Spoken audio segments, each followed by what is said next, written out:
I would very much love to update you on all of my broody hens. Most of them have hatched their chicks at this point, and more importantly, I want to tell you why I take advantage of every broody hen that I have on the farm. Broody hens are the absolute easiest way to hatch chicks because your hens are going to do all the work of incubating, they're going to do all the work of caring for the chicks, and in general, chicks that I have hatched from broody hens, even if they're not eggs from my farm, even if they're eggs that I've had shipped in, are healthier because those eggs, as they're developing underneath the broody hen, will pick up immunities through the porous eggshell from the soil from the mama hen. But even with those benefits, one of the primary reasons that I always allow my broody hens to hatch out chicks is a matter of health for them. Our hens going broody is like an instinctual, innate process for them. It is the instinct inside of them that if they weren't domesticated would allow them to propagate their species. While they are broody and sitting on a nest or waiting to collect eggs, you gotta consider that they're consuming something like 80% less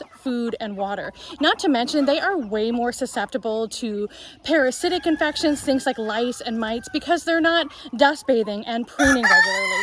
So through the process of being broody, they are actually put at some health risks. So the longer they are broody, the longer they are at risk for those issues, and the longer they're going without eating and drinking regularly. With that in mind, it's really important that when our hens go broody, we either allow them their natural process to hatch eggs or we figure out a way to break the broodiness. I really wish that this was a video for you about how to break broodiness, some different methods to do that, but honestly, I'm not your girl because I am very fortunate to have the ability to just let my hens hatch out a couple chicks, and they don't need a full clutch. I mean, you can literally just give them a couple eggs, 2 to 3 eggs to hatch out. What I will suggest is that if you are allowing your hens to hatch out eggs and they're hatching in your general population where other hens are still laying eggs, go ahead and make a mark with permanent marker or pencil on the eggs that you want your hen to hatch. That way you don't accidentally collect them every day. And if you don't have the ability to hatch a couple chicks each season, or you have not educated yourself on ways to break broodiness in chickens, maybe just be mindful that there are some breeds that are more broody than others.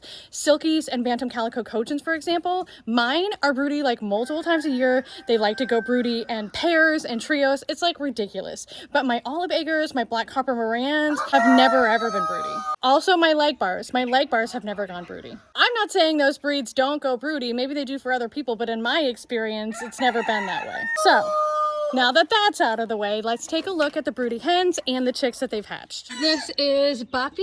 She is a 5-year-old Buff Orpington, and she's still going strong, laying and being broody. She is sitting on some blue copper morans eggs, some of my Isabella Americanas, and some really beautiful olives. And as you can see, I have them all marked with the date that I anticipate them hatching. Thanks, Buff. Sorry. You guys have met this lady. This is my blue partridge Brahma. She hatched out 4 black copper morans and 2 blue laced red Wyandotte chicks for me about 2 weeks ago. They're growing out well.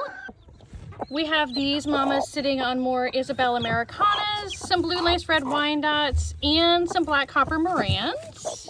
And then last but not least, you remember our little Cochin mama with her little silky showgirl chickadees.